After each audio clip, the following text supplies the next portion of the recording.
what is real and what is not. Welcome to I'm Luna Dolph, Life and Reality. I am among you to tell you stories of people, to help us rediscover the earth together. The human sociability. Let's use technology to be more human, and let's get inspired by each other. Thinking about the future, let's discover ideas for new hobbies for a future profession. We are all united. Let us not forget. Hello everyone and welcome to the third episode of I'm Luna Dolph, Life and Reality. In the last episode we talked about conscience with a young psychologist.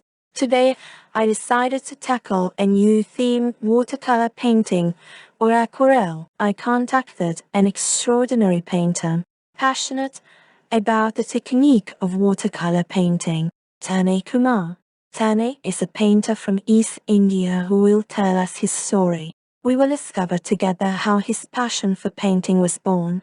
He will tell us about some of the most important art forms, which are part of the Indian tradition. Finally, he will provide us with important advice related to his artistic world of watercolor painting. Hi, Tanay. It's a pleasure to meet you. I'm really happy to be able to talk to you. Hi Luna, pleasure to meet you too. I think it was quite a pleasant surprise, I would say, when you actually discovered my work on the social media.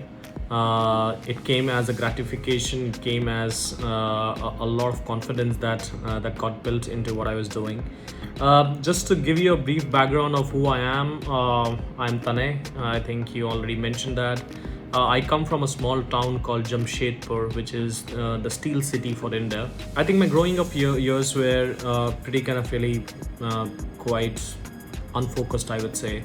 I wasn't sure of what exactly I was doing. As far as I can remember, I think all my school days were focused towards looking for a career which actually will help me earn my bread, which was the focus of 90% of the people whom I grew up with.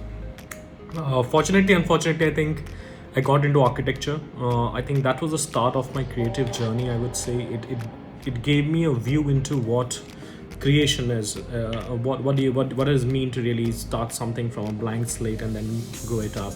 That was some of the early discoveries that I made in architecture. Post that, I did my communication design. That was a master's degree.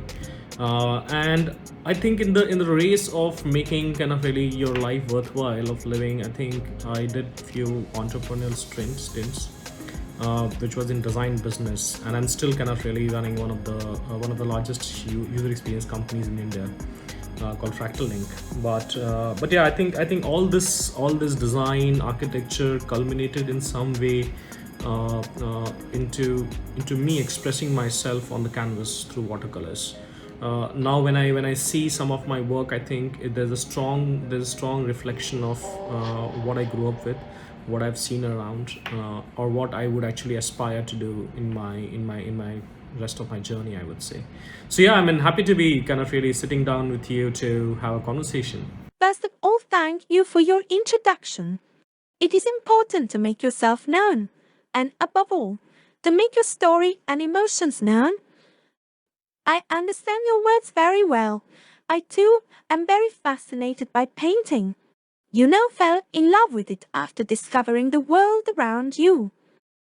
I had never seen such beauty, and I immediately felt the need to understand, even to be able to reproduce the things I saw. I'm curious to know what watercolor painting means to you, but I'm even interested in the way you approach to this passion. Great question, Luna. I think it's an important thing to really answer, although it's ambiguous most of the time, that why certain people do go a certain way, and to be able to really define in those words, on those many words, to say, you know what, this is why I do painting, or this is what painting means to me. Uh, uh, I'll try to.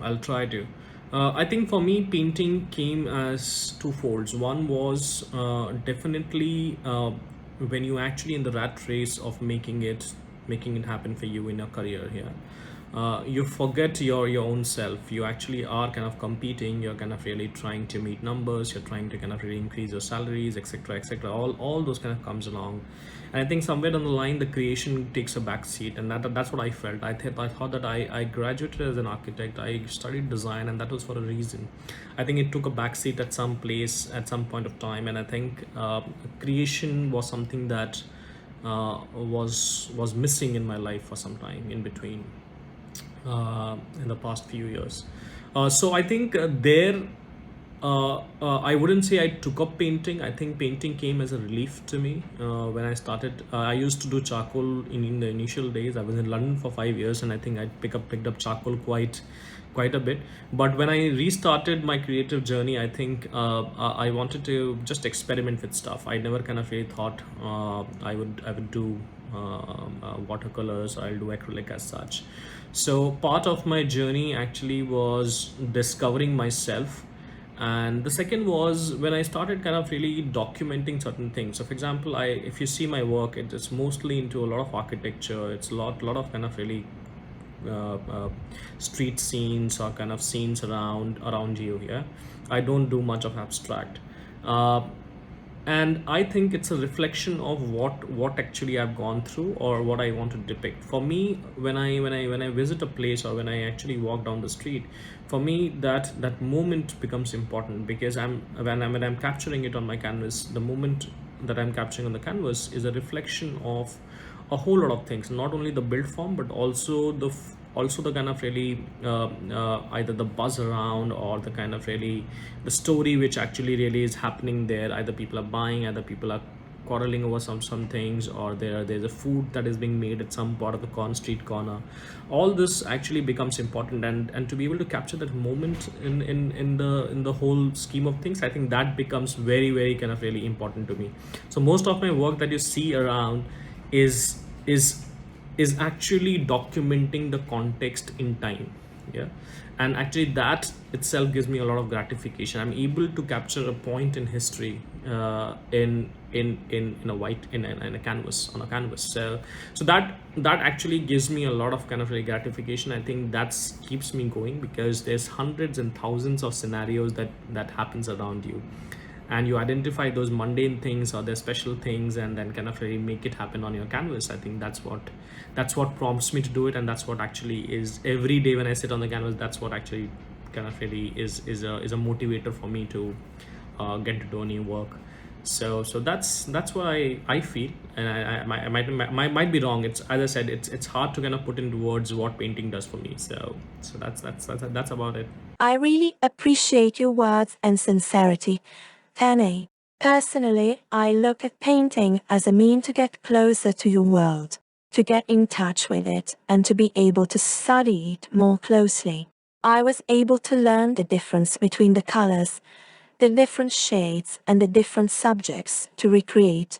But as I try to get closer to your world, I have noticed that many people try to escape from it instead. This is how I understood that social media are used as a means to escape. In fact, we're not always satisfied with what we have around us, and often we look elsewhere. I decided to approach painting to escape from my universe. A dark, silent, and lonely place. I want to get closer to yours, brighter, more sparkling, and full of surprises. I like to see in the paintings what I am studying, what I would like to know, the places I would like to visit. Also the things that I have already seen and that I want to keep well impressed in my mind. For you, paint is a way to better connect to the world around you, or is it a way to escape? I think, Luna, you have put me into a tight spot there. Why actually do I do painting to connect better, or I actually do it to escape? Yeah, uh, I think it's escaping from one place to connect in some other place. Okay, so that's what I would say. I escaped from a certain way of life to be able to be connected to a certain way of life. Uh, I was never. Painting makes me happy. Okay, when the brush and the colors and my canvas is right in front of me, I'm happy. Actually, there's a bit of mystery that what will come out of it. I mean, whether it's going to be spoiled, whether it's going to be I'm going to really create something today, or probably I'm going to be disgusted about it. That ambiguousness there actually really is great to experience. So for me, it's actually connecting, and it's actually connecting to the part which was probably lost. uh, when I go out and paint, when I actually do plein air specifically, I try to have a communication with the people that who are around, and I think that brings value to what I'm depicting. And if I have to reflect on that, then it's actually connecting and not kind of really escaping. Yes, at times I really thought of it as a medium to really express myself and kind of really be with myself and create something where I don't want interference. I don't want kind of really people walking into me and saying, asking too many questions. But I think after a while, I realized that the story that you need to tell through your paintings requires you to be better connected. If you're not connected, what are you painting? If you're not connected with this with the context around, then your painting is mere kind of a photograph. Yeah, you might as well click a photograph. But when you're painting, you're actually doing an impression of what you feel. So I think that it's for me it's connecting deeply with what I'm painting. So for me, it's an expansion of my world. My world has expanded from being a finite set of people to probably infinite right now. My dream is to actually travel around the world and paint. So maybe I'll make more connections as far as I kind of really see this journey. So Some of your paintings are real zooms, only tales of a larger context. I would like you to explain to me how you choose your subjects, but even what you are passionate about when you paint. I'm curious to find out if you portray what you see with your eyes, therefore what surrounds you, or you portray what you would like to see and therefore an ideal world. in some way it's portrayal, in some way it's definitely a portrayal and capturing the moment in true light. But yes, I do improvise a lot. I do improvise a lot on my sceneries to bring in aspects which I want to see there, or probably I presume would have been there. It might not be always a situation where if you've gone to a place, you are getting all the elements there. So sometimes with memory, sometimes with experience, sometimes by just knowing people and talking to them, you kind of really add elements to the whole scenery when you're or the scene that you're painting. So yeah, I mean, I have this one static piece of blank piece of paper. So I do kind of really look at using it at my most. Yes, primarily to portray my impression, but also kind of really use my improvisation techniques or my memory to supplement what I'm showcasing. So many times I amplify things. So I amplify things on my paintings.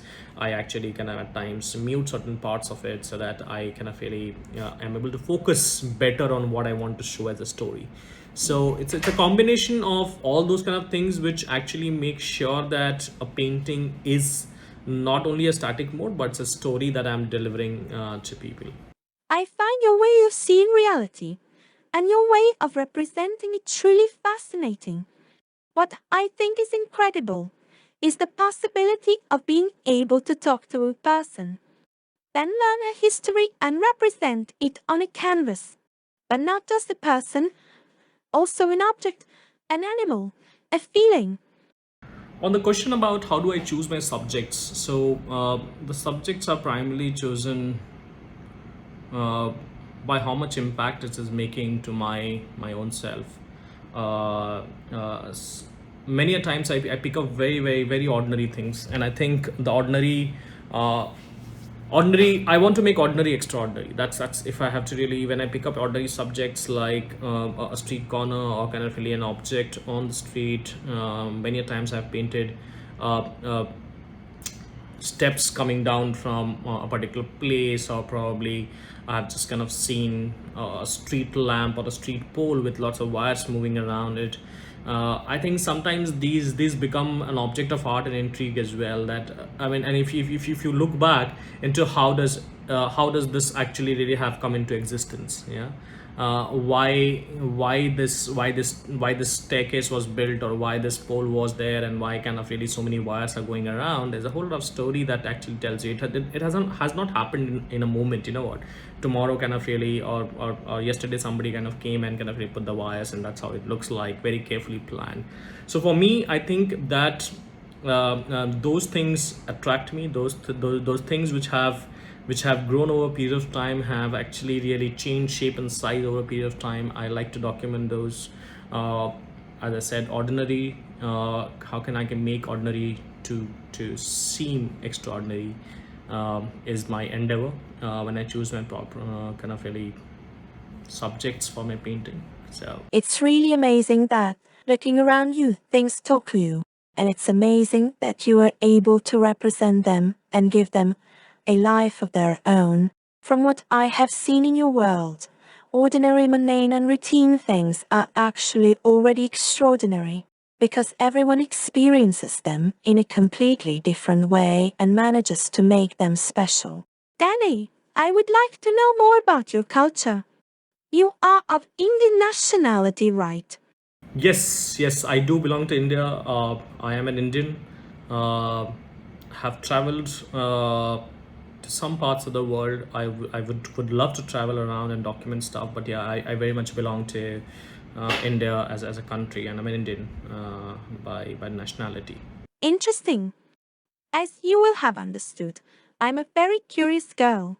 In fact, I like to discover different cultures and customs. I would like to ask you how painting and then art is viewed in India. Are there traditions or cults related to art? When it comes to India, I think let's just divide it into two parts. I think India was always culturally very strong, both in art forms and the kind of really religions and kind of really different kinds of people that India actually has. And the second part was, or is right now, is where India kind of really currently stands in the whole scheme of things around the world. Obviously, we are kind of really a nation which is trying to kind of really get up the order, with all the kind of really problems and all kind of really challenges that come towards us on a daily basis. I mean, no doubt that pandemic has actually really taken a lot of things away. Also kind of really it has made us a lot cautious about how we're conducting ourselves. But leaving aside that, so India has a rich culture and art background, and it will be hard for me to really document or remember everything with you. Some of the things that come to top of my mind from a typical painting world, painting like Madhubani, which is a folk art from the eastern side of the India. Then we have Warli paintings, which are paintings which are done with rice flour. So you mix water with rice flour and you do it on in front of your dwellings in villages. I think they're beautiful forms. It has a style of its own. It has a it has a unique storytelling capability in time. So it's like a thread story, very much like cave paintings. But yeah, it has its own kind of really applications, and kind of really fun when you're doing Wadli as a painting. We also have miniature paintings, which was kind of really quite prevalent in Rajasthan, and you see a lot of stories being depicted through miniature paintings.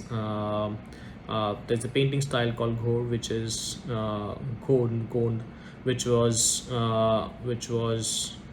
from a tribe in Madhya Pradesh, which is one of the states in India, and it is very bold in its appearance, and it's characterized by natural materials that you use for actually creating an art, whether it is spices, whether it is mud, whether it is cow dung, and it's a very bold depiction of elements around you. So that's Gond. We have kalamkari, which in a modern world you call it as pen and ink. I think kalam means pen, and kari means the proficiency with which you can use your pen. So kalamkari is definitely a very very I mean, all these art forms are very very kind of really native to India, and I think there are some parts which are still kind of really developing these art forms. But overall, I do see that uh, India has to graduate to the next level of looking at art and promotion of art and recognition of art, and kind of really making sure that there's carrying forward of these forms going ahead.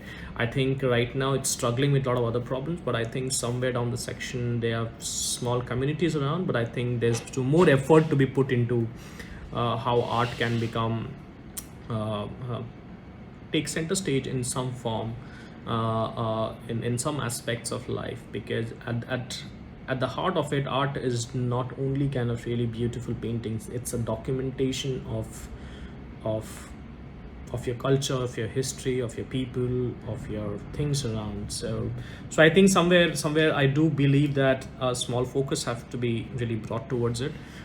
But yeah, I mean, I think there are kind of I'm sure that I would have missed kind of hundreds of them, but these are some things that I know and actually have witnessed. So yeah.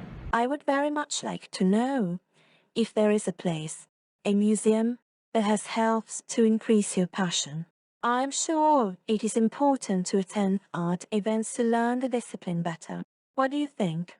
What would I say to people who want to kind of really pursue this, and what has helped me grow my passion, get my skill to a level where I'm able to kind of really enjoy it, you know. I don't know if just to give you an analogy, if you're learning guitar or if you're learning any musical instruments, for the longest time you're not able to kind of produce music. Yeah, I mean, something, it's a cacophony when you're actually learning something. And actually very similar to art as well. When you're starting off with a medium, when you're starting off with any form, any medium that you want to paint with, or you want to express yourself with, there's a period of cacophony where you are going to hate yourself for what you're doing and don't like it. But I think perseverance is something that I have learned the hard way, not only in my art but during my journey as an entrepreneur, as a designer, as an architect, all through. uh, any particular skill or any particular ability has to be nurtured within yourself. There are, I would say, and there are not many cases of you being kind of really born with that expertise. Yes, you might have a skill to really observe things, but to be able to really translate into some form which is being liked by people around, which is kind of appreciated around, I think you need to kind of really get that perseverance. You need to kind of really start looking at a lot many things in that arena as well, on that area. So I think for me, I would recommend that as an artist, you actually will have to find one, your muse, what actually really amuses you when you are looking at things around. Try to kind of really get your skills to a level where you feel comfortable working with a medium, and the medium is now helping express yourself, because you shouldn't get lost into just creating something because you know how to use the medium. Yeah, there's no kind of really fun in doing that. It always kind of really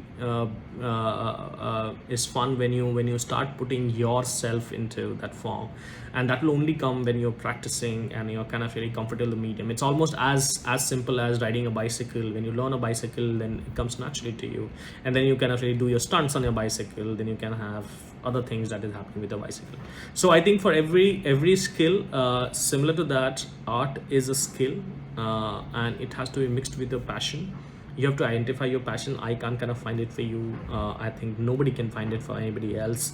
At the end of it, anything that you pick up, one, be honest to what you're doing, and put in kind of really real hard work into getting somewhere. Yeah. Don't kind of really leave this journey halfway through in a week time or a 1 or day kind of situation. And once you are into it, you'll feel that, you know what, it's hard to kind of keep you away from those things that you have learned.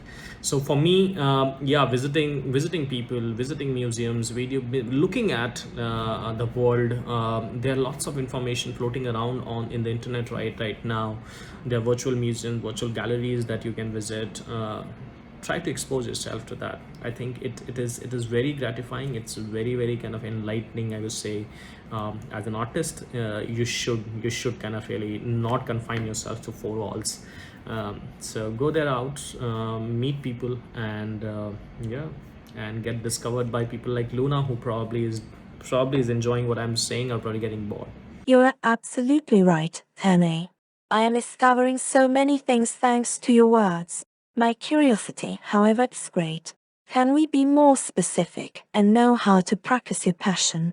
Where do you take inspiration to create your paintings? Do you need silence around you, or do you prefer music? Do you close yourself in a room with soft light? Maybe. Do you prefer the windows open from which to get the rays of the sun? Yes, I have a studio.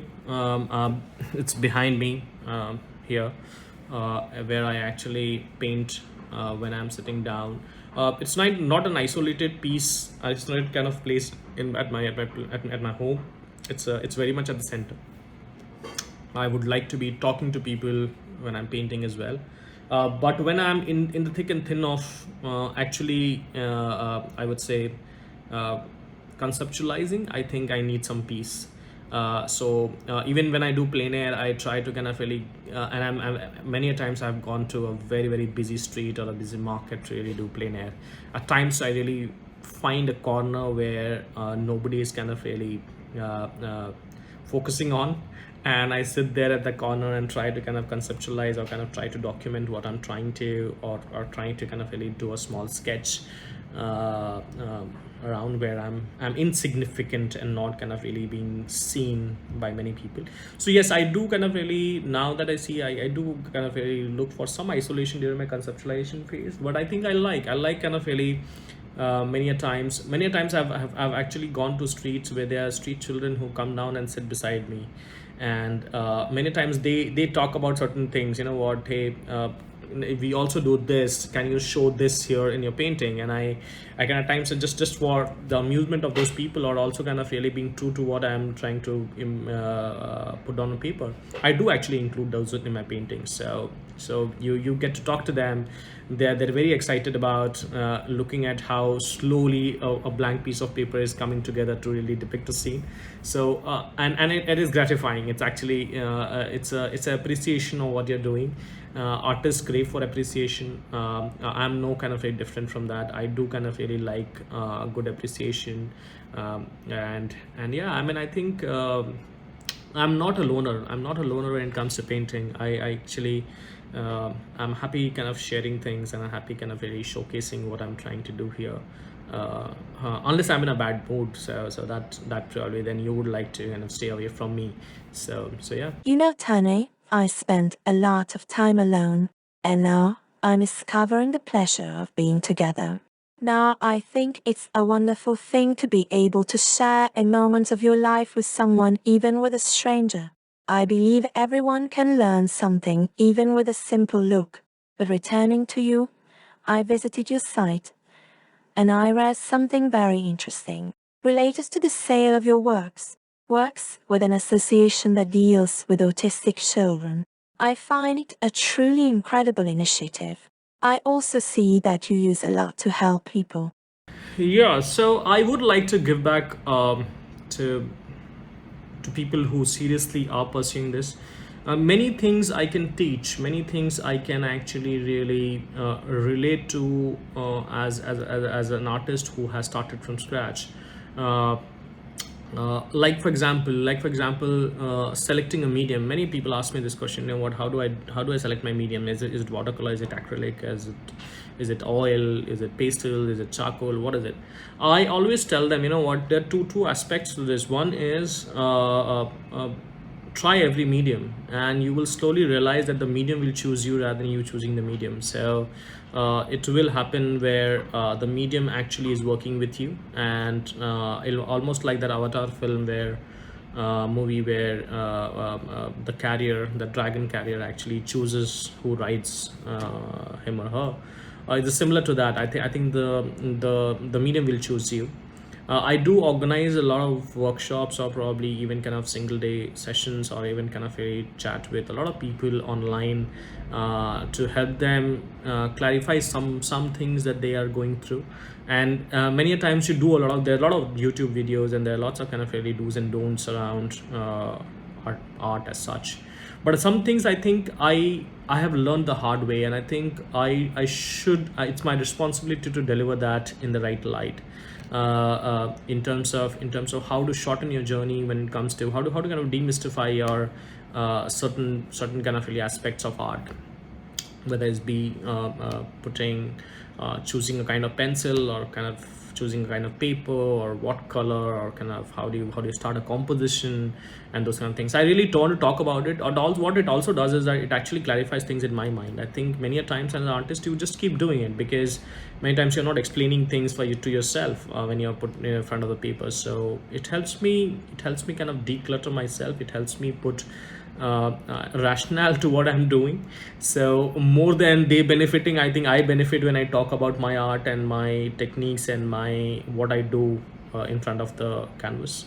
So yeah, I think I'm very happy to be able to collaborate, do workshops, and kind of meet new people in the whole journey of this art that I started off. I am happy to be able to spread your message through my podcast. I hope people realize that it is a nice gesture, and that, through your passion, you are not just creating real works of art, but you are also helping people. I noticed that you are a very active artist, organize workshops and courses. One of the last, if I'm not mistaken, it was dedicated to those who wanted to learn to paint landscapes. I like to deepen the topic with you. In fact, if you could explain or give some advice to our listeners, it would be great. So the workshops are typically organized by institutions, and in the recent times I've also kind of really organized certain things for helping NGOs or non-governmental or non-profit organizations to raise money for a good cause. And I think it's gone kind of really in a very nice way, where people get back and also think that they're contributing to society in some way. And I think I do organize workshops, but not a lot of them. I have not. I mean, I think there was a time when I still was trying to discover myself, and trying to kind of really rationale it with myself, that what, am I good enough to really deliver a workshop to somebody, as such? Am I good enough to teach what I have learned? So I don't do a lot of workshops, but yes, I have done workshops. I'm very happy to kind of really go out there and kind of really be a part of other workshops, and kind of really be a part of art shows where I can deliver what I think about art. Uh, so yeah, I'm open to it, and I'm sure that if opportunity arises, you will see more of me around this kind of really subject. From what I listen, you are a very busy man. I was lucky to find some time to chat with you. Tanay, do you have new projects scheduled? Projects, no, there are no projects scheduled, but what I want to do is I want to kind of really uh, spend rest of my life, and I don't know what rest of life means right now to me. It's 1 year, it's like 10 years, or it's like 50 years. For rest of my life, what I want to do is dedicate myself to documenting my travel journey through my paintings. Yeah, and I want to go to deep down kind of really places where things have not been kind of really explored, or not many people have actually really seen this side. It might be an isolated village, or it might be a place uh, which is hidden from the world around, due to so many reasons, because of not being able to reach out, or etc. So I want to really travel and document this, and I want to kind of really, my project is to come out with my coffee table books, which allow you to take this journey along with me, using my paintings as a reflection of what I'm going through. And Yeah, I mean, that's what the aim is, that's what I am actually romanticizing at the moment, of and looking for a time when we will be able to freely move around the world, with no restrictions of COVID and etc., which is going around. But yeah, I mean, that's the next project, if you ask me. Till that time, I'll be kind of really trying to document as much as I can, and to the places where I am able to really travel at the moment. So Thank you for the time you have dedicated to me and for the beautiful words you told me. I want to remember once again that with your art, not only you document the reality of the world, but also you good actions. I am really happy to be able to share all this on my podcast. You're a person I admire a lot. Thank you for the chat. thank you, Luna. I think it was a pleasure talking to you. And as I always said, it's always clarifies oneself when somebody is talking to anybody else about art. So a lot of your questions actually clarified things in my mind. Why am I doing it? What am I doing? And when am I going to do it? So thank you very much. I think it was a pleasure talking to you. Thanks also to those who listened to the third episode of I'm Luna Dolph. I learned a lot thanks to this chat with Tanay, and I hope to have helped you to better understand the world we have talked about. Leave me a good review on my web channels to encourage me to continue this journey. Subscribe to my podcast and Instagram, and contact me on lunadolph.com for advice, criticism, or just to get to know me. See you next Friday for a new episode. And don't forget, experience and enjoy the real world. You have listened on Luna Dolph.